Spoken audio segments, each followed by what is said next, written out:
अस्सलाम वालेकुम dear students, आज का जो हमारा टॉपिक है वो हम पढ़ेंगे लीनियर इनक्वालिटीज़ के बारे में। तो वैसे तो ये जो सब्जेक्ट है ये ऑपरेशनल रिसर्च का एक सब्जेक्ट है, उसमें जो है वो हम पढ़ते हैं। उसमें लीनियर प्रोग्रामिंग जो है वो एक चैप्टर है, तो उसमें लीनियर इनक्वालिटीज़ आती हैं। तो यहाँ पे अब हमें पढ़ेंगे कि लीनियर इनक्वालिटी, अगर आपके पास एक सिंगल लीनियर इनक्वालिटी है तो उसका आप सलूशन किस तरीके से फाइंड करेंगे। तो सलूशन यहाँ पे ये होगा कि हमने इसको ग्राफिकली शेड करके बताना है, वो रीजन दिखाना है कि जो उनसा इस रीजन जो है ना वो इस इनक्वालिटी को सेटिस्फाई करेगा। तो एक एग्जांपल से इसको समझते हैं। तो क्वेश्चन ये है कि आपने ग्राफ करना है, graph the solution of the linear inequality by shading. ये आपको एक लीनियर इनक्वालिटी दी गई है 5x minus 4y is less than equal to 20। ये आपको एक लीनियर इक्वालिटी दी गई है। लीनियर इक्वालिटी से कहते हैं कि यहाँ पे x और y की पावर आप देखें कोई नहीं है, इसका मतलब x और y की पावर 1 होती है। जैसे लीनियर इक्वेशन होती है उसमें x और y की पावर 1 होती है, इसी तरह वो लीनियर इक्वेशन कहलाती है। इसी तरह यहाँ पे लीनियर इनक्वालिटी में भी x और y की पावर 1 होगी, इसलिए इसको लीनियर इनक्वालिटी जो है वो कहते हैं। तो अभी हम देखेंगे कि सिंगल जो है वो अगर आपके पास एक लीनियर इनक्वालिटी दी जाए तो उसका आपने ग्राफ कैसे बनाना है। तो स्टूडेंट इसके लिए आपने 4 स्टेप करने होंगे, तो वो हम स्टेप बाय स्टेप डिस्कस करते हैं। कि पहला स्टेप ये होता है कि जो भी आपके पास इनक्वालिटी आपको दी जाएगी स्टेप 1 में, उसको आपने इक्वेशन में कन्वर्ट कर देना है। इनक्वालिटी में आपके पास लेस देन का साइन होगा या ग्रेटर का, या लेस देन और इक्वल, जैसे यहाँ पे लेस देन और इक्वल है, या ग्रेटर देन इक्वल। 4 साइन हो सकते हैं, लेस देन का, less than equal, greater, greater than equal का। तो फर्स्ट स्टेप क्या होगा, आपने इस साइन को इक्वल के साथ रिप्लेस कर देना है। लेस देन का ये साइन है तो उसको इक्वल के साइन के साथ आप रिप्लेस कर देंगे। तो ये जो इक्वेशन आती है इसको कहते हैं एसोसिएटेड इक्वेशन या कॉरस्पॉन्डिंग इक्वेशन। तो ये आपका स्टेप 1 होगा कि आपने क्या करना होगा, इक्वालिटी को इक्वेशन में कन्वर्ट कर देना है। तो आप स्टेप 1 में क्या लिखेंगे, कॉरस्पॉन्डिंग इक्वेशन फॉर 1 इज, ये 1 है, corresponding equation for 1 is 5x minus 4y equal to 20। कि ये इसकी कॉरस्पॉन्डिंग इक्वेशन जो है वो आपके पास आ जाएगी या एसोसिएटेड इक्वेशन आ जाएगी। तो ये स्टेप 1 है, बहुत ही सिंपल है। अब स्टेप 2 क्या होता है कि आपके पास ये जो इक्वेशन आई है ये एक लाइन है, इसका अगर आप ग्राफ ड्रा करेंगे इसका 5x minus 4y equal to 20 का, तो आपके पास एक स्ट्रेट लाइन आएगी। तो अब हमने करना ही है कि हमने ये देखना है कि ये जो लाइन आई है हमारे पास, ये x एक्सिस और y एक्सिस को किस जगह पे काट रही है। ये जो लाइन है जब आप इसको ड्रॉ करेंगे तो किसी जगह ये x एक्सिस को काट करेगी। x एक्सिस पॉजिटिव भी हो सकता है, नेगेटिव साइड भी हो सकती है। इसी तरह y एक्सिस की भी या तो पॉजिटिव साइड हो सकती है या नेगेटिव साइड। तो एक जगह पे वो किसी जगह पे x एक्सिस को कट करेगी और एक जगह पे y एक्सिस को। तो वो जो पॉइंट जहाँ पे कोई लाइन x एक्सिस को कट करती है उसको x इंटरसेप्ट कहते हैं, और जहाँ पे लाइन y एक्सिस को इंटरसेप्ट करती है उसको y इंटरसेप्ट कहते हैं। तो स्टेप 2 आपने क्या करना होता है स्टूडेंट्स, आपने x और y इंटरसेप्ट फाइंड करने होते हैं। तो स्टेप 2 हमारा क्या होगा, हम x और y इंटरसेप्ट फाइंड करेंगे। x और y स्टेप जो है करने का तरीका क्या होगा, x इंटरसेप्ट कैसे आप करेंगे, y को 0 पुट करेंगे। ये जो आपके पास इक्वेशन 2 आई है, इससे आप x इंटरसेप्ट कैसे फाइंड करेंगे, अगर इसमें आप y 0 कर दें तो उससे आपको x इंटरसेप्ट मिल जाएगा। तो इसीलिए हम लिखेंगे for x intercept y equal to 0। तो यहाँ पे आपने क्या करना है, put y equal to 0। x intercept के लिए आप क्या करेंगे, इक्वेशन में y जो है उसको 0 करेंगे, put y equal to 0 in equation 2।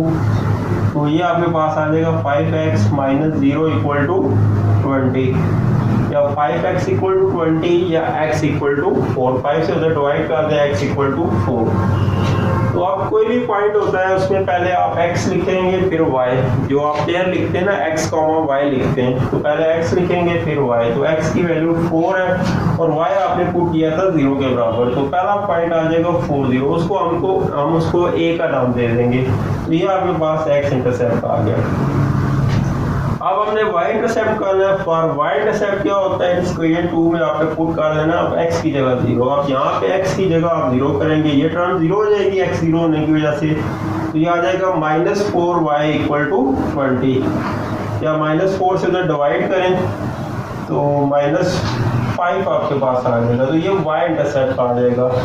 तो x की वैल्यू 0 है, y की वैल्यू -4। तो पहले x लिखते हैं, x आपका 0 है और y आपका -5। तो दूसरा पॉइंट b हो जाएगा, उसको नाम दे दिया 0 और -5। तो सेकंड स्टेप में स्टूडेंट आपने क्या करना है कि एक लाइन जो आपको बनेगी, जो करस्पॉन्डिंग एसोसिएटेड इक्वेशन होगी, उससे आपने क्या करना है x और y इंटरसेप्ट निकालने हैं। x इंटरसेप्ट के लिए y 0 करेंगे और y इंटरसेप्ट के लिए आप उसमें x को 0 कर देंगे। तो ये आपके पास इसके इंटरसेप्ट्स आ जाएंगे 4 0 और 0 और -5। अब हम आ जाते हैं थर्ड स्टेप। थर्ड स्टेप में आपने एक टेस्ट पॉइंट लेना होता है, तो उससे आप चेक करते हैं कि इसका सॉल्यूशन जो है वो किस साइड पे लाई कर रहा है, ओरिजिन वाली साइड पे या नॉट ओरिजिन वाली साइड। तो आमतौर पे टेस्ट पॉइंट जो है वो हम 0 0 ले लेते हैं, सबसे आसान होता है कैलकुलेशन। तो 0 0 आपने यहाँ पे x और y की जगह 0 0 पुट करना है। तो यहाँ भी देखें 5 × 0 0, 4 × 0 0, 0 - 0 0। तो लेफ्ट हैंड साइड आपकी जब x और y 0 पुट करेंगे तो ये 0 आ जाएगी। तो इक्वालिटी बनेगी 0 is less than equal to 20। 0 is less than equal to 20 कि 0 जो है वो आपका 20 से लेस है, उसके बराबर है। तो 0 क्योंकि 20 से लेस तो है, तो इसलिए ये स्टेटमेंट ट्रू होगी आपके पास। इसी तरह अगर यहाँ पे लिखा होता 23 इज लेस देन 20 तो वो फॉल्स आता आपके पास, लेकिन इस केस में 0 इज लेस देन 20 तो 0 छोटा है 20 से, तो ये बात ट्रू है। तो जब भी आपका आंसर ट्रू आएगा आप एक स्टेटमेंट लिखेंगे सॉल्यूशन इज ओरिजिन साइड। और अगर आपका इसका रिजल्ट फॉल्स आता है, जैसे होता है 23 is less than equal to 20 अगर आ जाता तो फिर आप लिखते फॉल्स। तो आप फिर लिखेंगे solution is not origin side. तो बात समझ में आई स्टूडेंट। अगर आपके पास रिजल्ट 0 0 पुट करने पे ट्रू बनेगी ये स्टेटमेंट, तो आप लिखेंगे सॉल्यूशन इज ओरिजिन साइड। और अगर 0 0 पुट करने में आपका रिजल्ट फॉल्स आता है तो आप लिखेंगे solution is not origin side. तो ये आपने 3 स्टेप जो है वो इसमें कर देने हैं। अब 4th स्टेप क्या होगा हमारा कि अब हमने इसको जो है वो ग्राफ ड्रा करना है और उसको शेड करना है और शेड करके बताना है कि इसका सॉल्यूशन किस साइड पे और कौन सा रीजन बनेगा।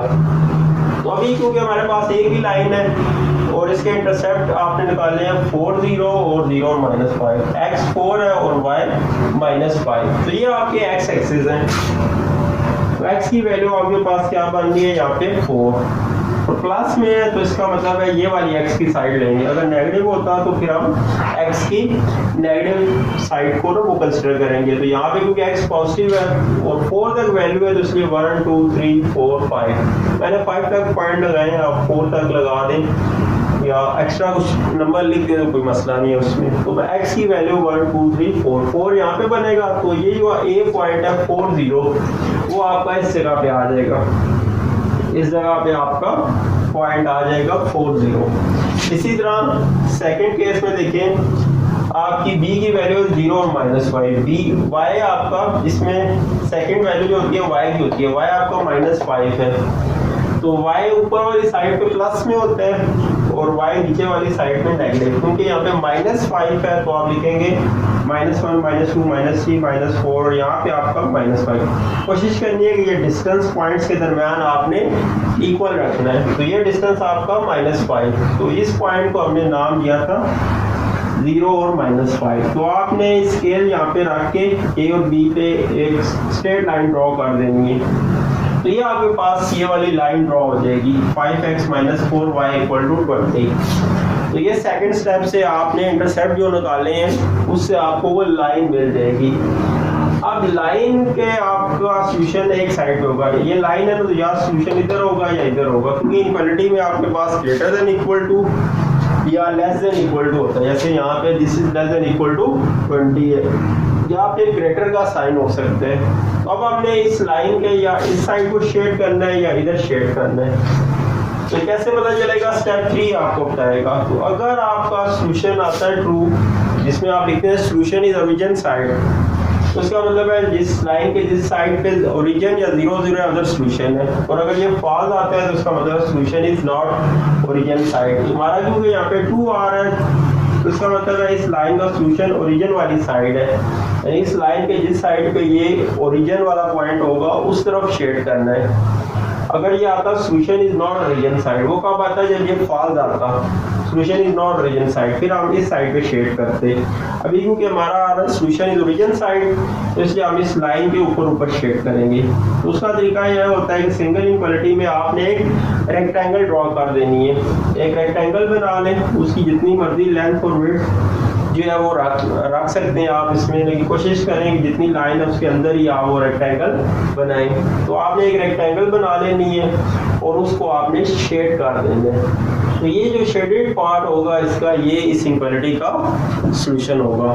तो स्टूडेंट आज हमने देखा कि अगर आपके पास एक इनक्वालिटी हो आपको दी जाए और ग्राफिकली अगर आपने उसका सॉल्यूशन फाइंड करना है, तो आप किस तरीके से फाइंड आउट करेंगे। आप स्टेप 1 में उसको की करस्पॉन्डिंग इक्वेशन फाइंड कर लेनी है, इक्वल का साइन डाल देना है, तो वो इक्वेशन आ जाएगी। स्टेप 2 में आप एक्स और वाई इंटरसेप्ट निकालते हैं, एक्स इंटरसेप्ट के लिए वाई 0 करेंगे इक्वेशन में, और वाई इंटरसेप्ट के लिए एक्स, 2 पॉइंट्स आ जाएंगे आपके पास। थर्ड स्टेप में आप एक टेस्ट पॉइंट लेंगे 0 0, तो वो देखेंगे इक्वलिटी में पुट करके, अगर उसका रिजल्ट ट्रू आता है तो सॉल्यूशन ओरिजिन वाली साइड होगा, और अगर वो ट्रू नहीं आता तो solution is not origin side.